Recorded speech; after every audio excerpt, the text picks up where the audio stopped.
Hey everybody, welcome back to Capstone. Seems like everybody was sort of either ill or not available today. Hannah came, but we decided it was probably best if I just make a video to cover the things for today. That way you can watch it over the weekend when you get a chance, and everybody will get the same stuff instead of, one person being here for the lecture and then we hope for the best with everyone else. I do want to point your attention just to the syllabus for a second here. Today, this is our plan to talk about the outline and the evaluation form. It's important, let me just be clear with this, that you're here next time. We're going to do the same thing and talk about the outline and the evaluation form. But what we'll talk about then will be much more applied. So we'll do it, we'll use it. But today I just want to describe it to you and walk you through it. If you have your course pack, let me blow this thing up and then bring me back in, maybe. See if we can slide me over here. Maybe not. Okay, well, you just don't get to see my beautiful face. I'm sorry. I will scroll down to the outline and evaluation form. Now, those are here. So there's three things. And by the way, sorry to jump back and forth. On the Blackboard site here, you will see under course documents, you have the outline template here, the outline with descriptions, and the course eval form. And those are the things we're going to look at today. So here is the outline. Now, this isn't, anything crazy. It's your sort of a basic speech outline, but I'm very particular with the content that I included here. So if you look through it, it's in three big chunks, just like any speech or paper. You've got an introduction, a body, and a conclusion. You see those headings in the outline. I do want you to do all of these things, and I want you to keep them in this order. One thing that I often get sort of little backlash on maybe is that all of my speeches are very cookie cutter for students. They sound the same. And it's true, in the class, they will sound the same. However, when you're out using these skills in the workforce, in society, and whatever you're going to do, that's when they're not going to sound the same. That's when you're going to sound like you stand out, I hope, from the pack. You're going to sound a little better or different from the rest. So the things I like to see, or more explicitly here, let's see, I'm missing an I. I don't know, hopefully that's not been there the whole time.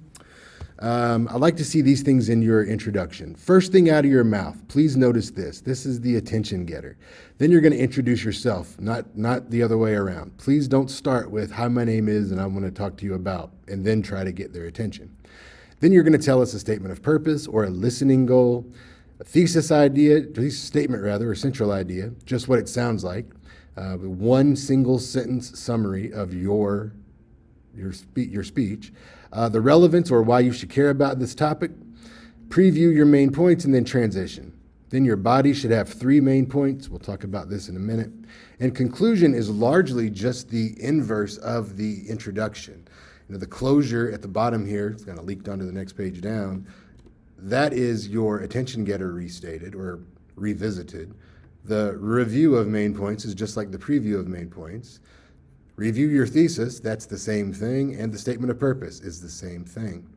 So if you go down to this next copy of the outline, this one has this red font on it, and this explains sort of what I'm looking for or gives you some more information. This is what I want to spend just a little bit of time on here in this video. I don't know why I am missing these I's in introduction. Well, I'm all over the place on that one.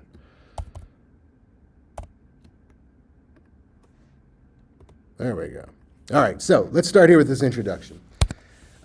For your speeches, an introduction can take a variety of forms, okay? So you can do an introduction a number of ways. You can grab people's attention a number of ways, but the main thing for me is that you do grab our attention. This is very important in speaking because if you don't get the audience's attention right away, it's unlikely that you'll get it as things progress. So start strong. And the way I like to talk about this, or at least 3 or 4 different options for you, are listed here. The best, I think, way to do this is through a story. Now, this could be most useful for the persuasive speech. It could be a little bit tough to use a story that's not, emotionally charged in an informative speech and still appear objective about the topic. But once we get to the persuasive speeches, by all means, think about using a story. Now, as you see over here, the story can be real or hypothetical. So this could be a personal story. Those are the best ones if you have one that applies and you're not, you're willing to share. A second type of story could be a real story that has happened to someone else. Maybe you read about it in a magazine, you have a friend, you saw a documentary, whatever. That's another good way to tell a story. And the third is a hypothetical illustration. And this is a fake story. It's one that you made up. Now, you can make stories up to teach people things. Those are called parables, right? And it's okay to use that in your speech to especially grab our attention with a good, emotionally charged story. I think the part where that goes wrong is some people make up stories, but then they tell them in a way where they sound like they're true. So make up a story, but don't tell us it's about you or someone that you really know. Yes, give the characters names and descriptions and give us some details so we can mentally picture what you're talking about. But don't make up a story and then say that it's true. Otherwise, you can do that all you want. I'll tell you a story about that when we come back on Monday, about how I thought a guy told a story in a speaking competition once. We were in the state of Tennessee for the state championship. I thought he was lying, and I called him out on it. It turns out I was the one who was wrong. A little bit embarrassing. All right, so stories work, but maybe hold on to that one until we get a little further with the persuasive. Things that will work for any speech can be like a shocking statistic. Again, if you're going to talk about something where people need to take action, you want them to feel a certain way, maybe it's something urgent, even if you're not persuading them to take the action, but you want them to feel maybe a little uneasy about something. You might give them a shocking statistic. The example I gave in class is that 1 in 3 college students have an STD. And it's true, but if you say that and people aren't listening, they're not really tuned in, it just goes over their head. So you can just start counting. 1, 2, ooh, 1, 2, ow. Right? And this, or look to your left, look to your right. Now, think about yourself. Are you sure it's not you? And if you are, how do you know that you're sure? Have you been checked? All right, so again, if you're trying to get people motivated to do something, the shot can work. But if you're just trying to get them motivated to listen, the shot can work too. All right, another thing you could do here, questions. With questions, you've got sort of 3 choices here that you might think of, but I only want you to use 2 of them. So what I don't want you to do is ask an actual question and look for someone to verbally respond. If that happens, what can go wrong? Well, you might have someone that wants to respond and tell you a story for 15 minutes that's really, passionate to them, but then they're going to eat up your time. You're on the clock when you start to speak.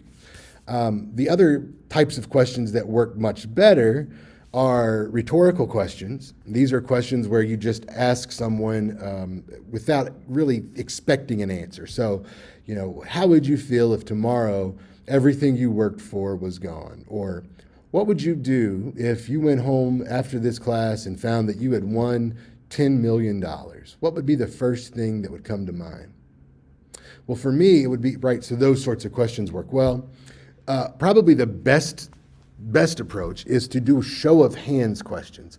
So it's one of those where you ask, like, raise your hand if you've ever, played the lottery, or raise your hand if you've ever had a job that you thought you were treated unfairly at, whatever the question might be. I really like to double down on those and do the raise your hand if, and then follow that up with, now keep them raised, and if you fall into this category, put them down, or raise this or do that. So you're making them think about your question and then physically react to your question, and then before they can disengage, you're asking them to do it again, and that really will connect them to you as a speaker. Again, part of the introduction, a nice attention getter. Let's see here. You could use humor if it's appropriate. You know, if you're good at telling a joke and you've got one that works, your topic may be a little lighthearted. Stand-up comedy, for example, for me might work. That's okay. If you're not great at telling jokes, just let that one go. Or if you're not, you don't feel comfortable telling jokes, don't force it on yourself here. Same kind of thing works with quotations. If you have a quotation in mind that works for your topic, and you could have many for these, right? They're all First Amendment, so all the founding fathers, I'm sure, said something. That's great. If you've got one and you want to start with that, that's okay, but follow it up with telling us how to feel about it or what to think about in relation to it. Don't just come out, Ben Franklin once said that without free speech, he'd rather just not even be here on earth. Hi, I'm Carl. And I'm like that. Give us a little more if you use a quotation. The last thing I'll say about quotations, unless you have one in mind, don't spend your time looking for one. I think there's better ways, the other ways we just talked about, to do an attention getter, unless you already have that sort of, ready to go. All right. Please note here, this is just bookkeeping up here, name, topic, purpose. Start speaking here at the attention getter, not where you tell us your name. If you tell us your name first, you run the risk of people just turning you off because they don't like your topic, because you're going to say, my name's Carl, and today I'll talk to you about stand-up comedy. Maybe they don't care about my topic, and that shuts them off. Maybe they dated someone named Carl, and they don't like that name, and so they're just now angry and thinking about the person. Maybe they've only heard the name Carl on TV shows, and it's like The Walking Dead or Carl. Now they're thinking about Rick and the crew or whatever in the zombie apocalypse. Whatever might happen, they're not listening to me. They're thinking about other things. Their mind is somewhere else. So starting with that attention getter, and then here's me, this is my topic. That's the way to go. Once you do that, hit them with the statement of purpose. And I like to hear you say these words. By the end of this speech, you should. Now, please don't overthink anything in this class. By the end of this speech, you should. And that's what I want you to start with. And I'm giving an informative speech on stand-up comedy and the First Amendment. It's like 2 + 2 = 4. So by the end of this speech, you should know more about stand-up comedy and the First Amendment. Just know more about, because I'm informing you.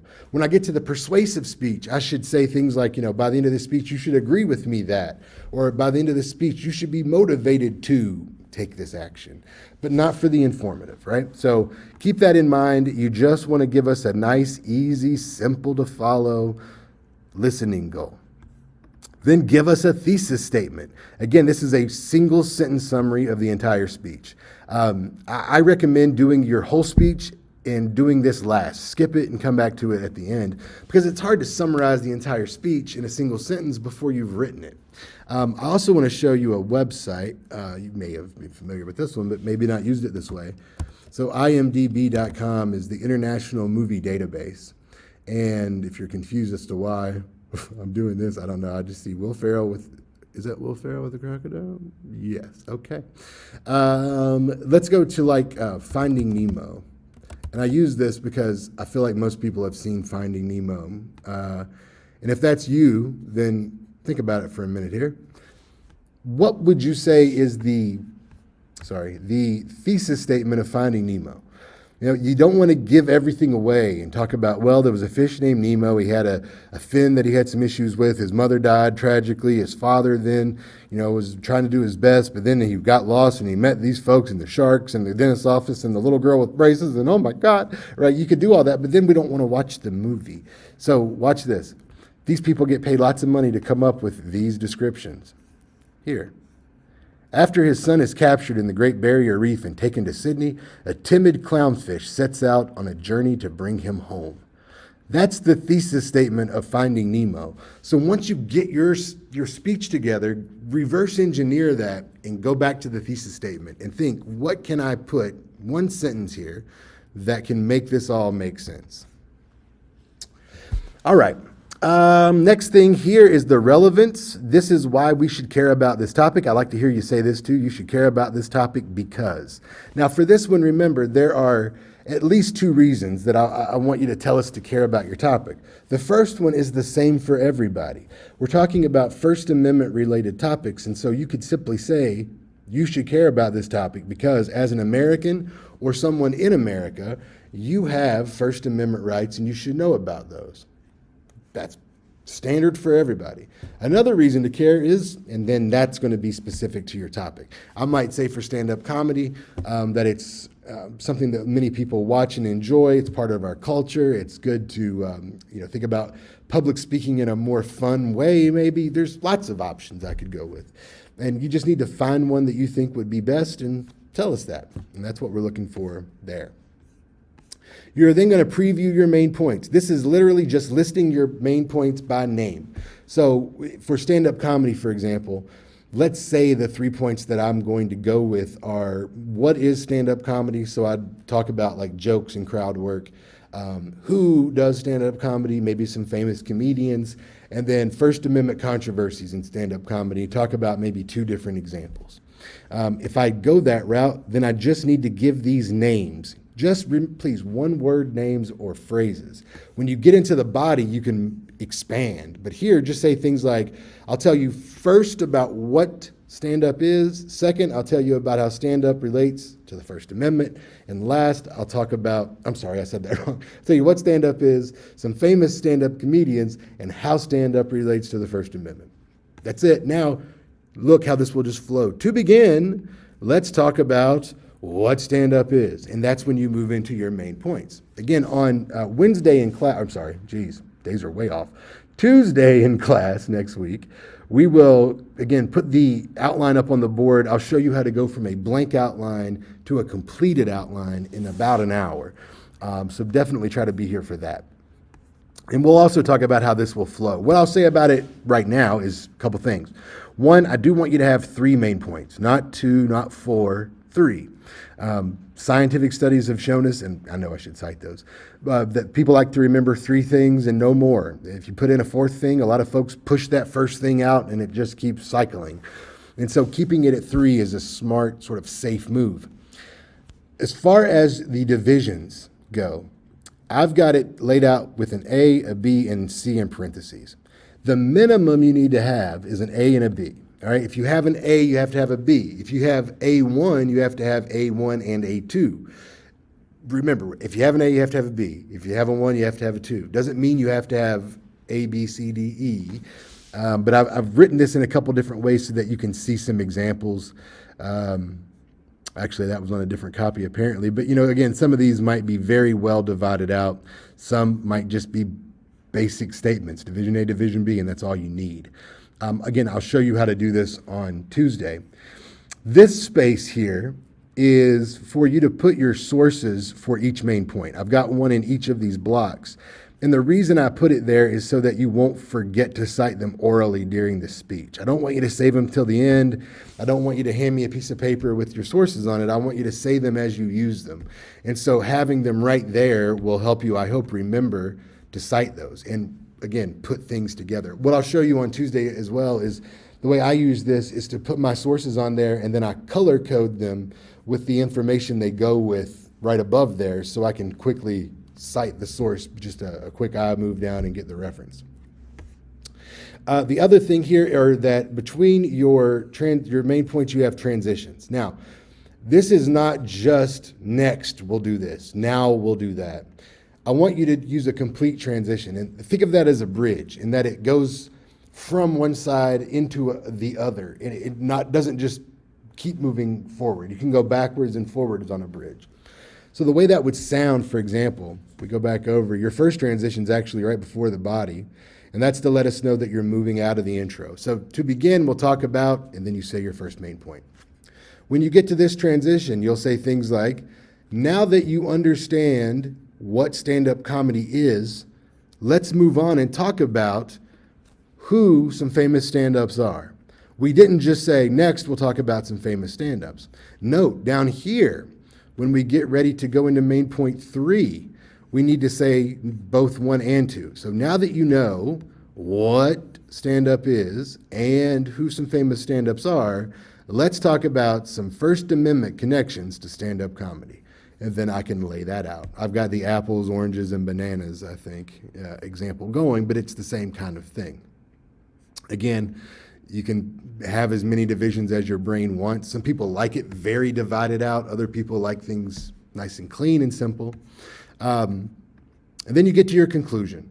Copy and paste from the introduction. So let's say that our listening goal was, by the end of this speech, you should know more about stand-up comedy and the First Amendment. Well, now I just changed that one word, really, or after hearing this speech. You should now know more about the First Amendment. Let's say my thesis statement up above was something like, stand-up comedy is an important First Amendment issue. Now, all I have to do is add the magic word clearly. Clearly, stand-up comedy is an important First Amendment issue. Today we talked about, remember those main points, what stand-up comedy is, who are some famous stand-ups, and how stand-up is a First Amendment issue. That's it. We're ready to wrap it up. And then we go back to whatever we started with. So if we started out with a story about, I don't know what I'll do for sure yet, but like a comedian being arrested for, using vulgarity in an act in the 60s or 50s. We could start that story and then we could finish the story and reveal that it was a well-known comedian, let's say, that we didn't include in our list. Or we could use a shocking statistic. Did you know that, this many comedians in countries without free speech are actually arrested and disappeared every year? Like China and Iran, you don't really want to be a comedian in those places. I'm sure there's others. Probably North Korea. Okay, so that is your outline. Take a look over that. Now, before you turn me off here, let's go over one more thing. This is the evaluation form. Why do I want to show you this? Well, I'll explain it a couple different ways on Tuesday, but I created this form when I was still teaching in Tennessee as part of a state requirement. I was on a committee that had to do it. But when I got to my graduate program at Southern Miss, my doctoral program, I was told to grade speeches and just use my gut. I got a big gut, but I don't like to use it to grade speeches. And so I came up with this sort of modified version. And I started also using this outline. And if you'll notice, they go together. So up here, first item, you had a clear central idea and a specific purpose statement. Well, look right here in the introduction. There's that purpose statement and there's your thesis statement, central idea. So you will have those if you just follow the outline. Item number 2, organization. Now you've got my shorthand in here. Let me explain what this is. Attention getter, statement of purpose, thesis, relevance. This is the preview. These are your transitions. You move to your conclusion, statement of purpose, thesis, review of points, closure, and call to action is only for persuasive speaking. But look, these are the same things I have listed. Attention getter, statement of purpose, thesis, relevance, preview, transitions between the body main points. There's the same stuff in the conclusion. So again, if you follow this outline, don't deviate from it, you're going to set yourself up for success on the eval form, at least in terms of content, organization, the work that gets done before the delivery. Now, a couple things that sort of straddle the line between delivery and prep would be things like sources here. So this is where I want you to use the right number and type of sources. We talked a little bit about that already, but cite those clearly. Remember, you want to cite the publication name and the date. So according to a CNN article from 2024, according to a journal article from the Journal of Communication from earlier this year, whatever it is, that's where we're citing things clearly so that I can make sure to give you credit for citing your sources. Number 4, uses language that's appropriate to the audience and avoids vocal fillers. Appropriate language, by the way, I'm not saying like they didn't curse or they didn't use slang and they, use very proper English only. No. Appropriate language to an audience means that you are speaking with words that we can all understand. Since we're not experts in the First Amendment, for example, don't come in and use a lot of legal terms. Now, if you have to use legal terms, let's say that you're going with Supreme Court cases, then you need to define those as you go and cite those definitions. But again, you'll want to work on doing that in a real sort of efficient way so that you are, giving us information and we're not getting lost in all the citations. We're still able to take away the real meaning. So using appropriate language for your audience there is like avoiding jargon or specialized language. Vocal fillers, that's when people say, like, those sorts of things. By the way, if you say those, don't freak out. It's completely normal. If you do this 5, 6, 7, 8 times in your speech, I don't care. I'm not going to make a note and you're not getting any points taken off. It's fine. It's normal. It's natural. Where I'd make notes and start deducting some points is when people use vocal fillers to the point of being a distraction. We can't listen to your speech and focus on that because we're so caught up in the vocal fillers. So if that's you, you'll definitely want to be aware that you are using them, and then usually that's all it takes to limit those down, is being aware that you're doing it, your brain listens a little more carefully, they reduce. And again, if you just have a few here and there, who cares? I think Barack Obama is one of the best speakers that have a record of. Definitely, I think he's our best speaking president, public speaking president. And he's known for the but that doesn't take away from his quality. It's just a natural thing some folks do. All right, the next item here is using vocal variety. Yes, vocal variety. So with this one, this is where we'll get into this one with a little bit of delivery talk, but I don't want you to speed through your speech. I want you to just be conversational. I don't want you to be monotone. I want you to let your voice shift as it naturally would. Pause to maintain interest as it naturally would. When I say conversational style, here's what I mean. Think about someone in your life who is important to you. You're comfortable with them, but you want them to see you in the best way possible. You don't feel nervous and like you have to be fake, but you also are on your best behavior. However you talk to that person, your tone, your style, that's what you should bring with when you come up here. Because if you think about it, that will help you, not go too fast or too slow. That'll help you keep your voice naturally shifting from higher to lower, depending on what you're talking about, what's going on in the conversation. And we naturally pause to let people respond or to let them think, to let things sink in. And so we will want to see, you try to do that. We'll talk again more about this as we go on with the course, but just do your best with this for now in terms of not being completely monotone, for example. A lot of folks see that pitch idea and think of monotone and only think of sort of the low pitch, that Bueller, Ferris Bueller, the voice from the movie kind of thing. It happens sometimes, but for me, the most common monotone sound I hear it's called sing-song, and it's almost like an iambic pentameter of public speaking. It's all right. So as you can see, there are some important points, but if we don't follow the points, we're not going to be able to solve the problem. The problem is that people really don't understand that it sounds almost demeaning or as though people aren't very intelligent, and so you're talking down to them. The same can be true if you oversimplify things or use baby talk, for example. So just again, be conversational and think of that person that you respect and want them to admire you. Number 6, pronunciation, grammar, articulation, and volume. Pronunciation, I just want you to say the words right or real close. If you think about like rhetoric and rhetorical questions, rhetoric is the study of persuasion and messages. Rhetorical questions are what we talked about earlier, those that don't have answers. But if you knew rhetorical but not rhetoric and saw the word, you might go, oh, that word is pronounced rhetoric.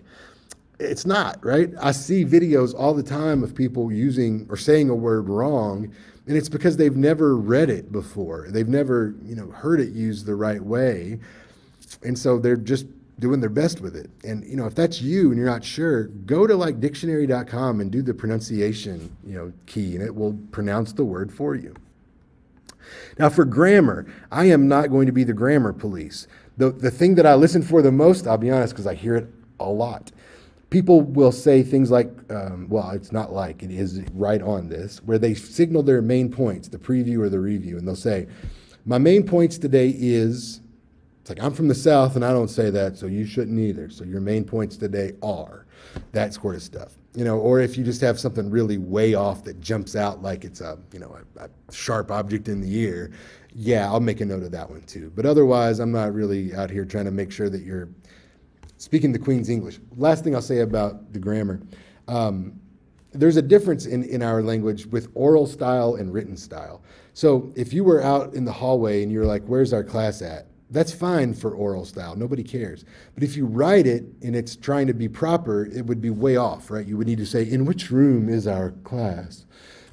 nobody talks like that hardly, and especially your different audiences. Now, if your audience is, Ivy League snobs, yeah, go ahead and speak in the written style. But if it's not, if they're average folks or, about that, talk that way. That's what they expect. Quality articulation, I just need to be able to hear you clearly. Some folks mumble a little bit when they speak. Volume may fall off. That's the next one. This kind of goes together. I don't want you to scream at us, but if I can't hear what you're saying or if I can't make out what you're saying, I can't give you credit for saying it. And so I need to make sure that we're all clear on that we're going to, again, we don't have to speak very eloquently and use our lips to pronounce, but make sure that it's not something that's running together with other words and you've used the period to stop on and you're not, just machine gunning through this as fast as possible. All right, next up here, this is about nonverbals, but also conversational style, movement, gestures, posture, and eye contact. This is important, and it will get more important as the class goes forward. That first one, movement. I don't want you to dance around and feel like you need to be antsy in front of the class when it's speaking time, but I do want you to have some movement. There's different approaches to this. At a minimum, you could do a two-step where you sort of focus on the middle of the room here. If it was in our classroom where I'm at, you could focus down the middle with just the people on the inside near the little aisleway. Then you could divide the room into thirds, that middle, a left, and a right. Then you could focus a little while and maybe give your introduction facing right down the middle. Then as you transition, to begin, let's talk about my first main point. And then you might face one of the other directions. Now that you know about my first point, let's talk about my second point. Go to the other direction. And you can keep sort of rotating between those spots. Another way would be called the speaker's triangle. That one's tough to display on a video, so I will do that one in class on Tuesday. But it's basically picking 3 spots in the space you're at. I use 2 spots on the whiteboard and then like right where the first table meets the center of the aisle. And you stand in the middle to give your intro, move to a point for your first main point, second, different point, third, different point, and then the conclusion is right back where you started in the middle. That's a good one. Or you could do the attorney walk. This is where you sort of almost stay in motion, going side to side, but you're doing it in a very controlled, deliberate way, not like a tiger in a cage or someone who's, an addict, just very antsy, can't find out what they need to do, can't be calm.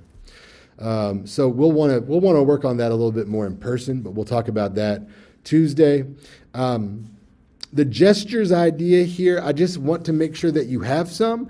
I don't want you to do, sort of this figurative dance with gestures and, just go crazy, but be purposeful with your gestures. So if something's big, show us big. If it's small, show us small.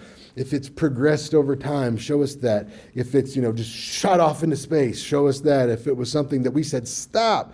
No, we needed that. We need more of that. We need to go over there. We need to go over here. Think about this for a minute. Could you hear what they were actually saying?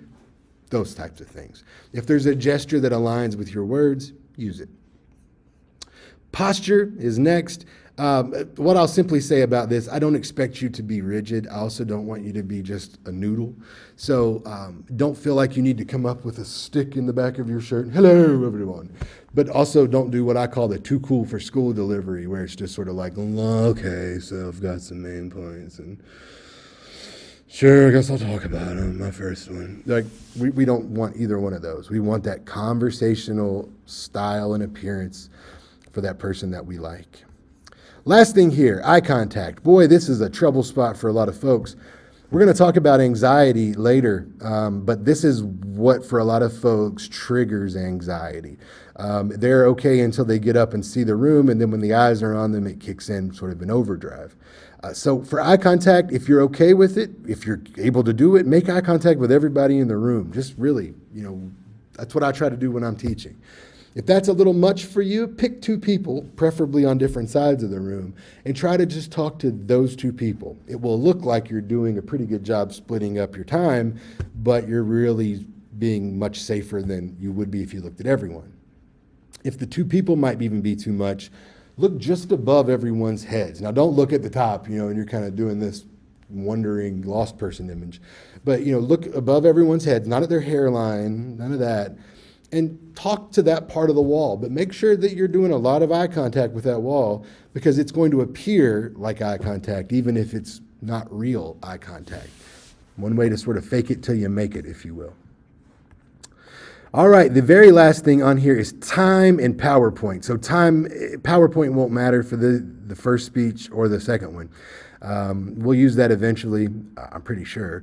But for this one, it'll just be time. So whatever your time limit is what I'm going to shoot for. I'm going to zoom back up there just so I can show you. So for the first speech,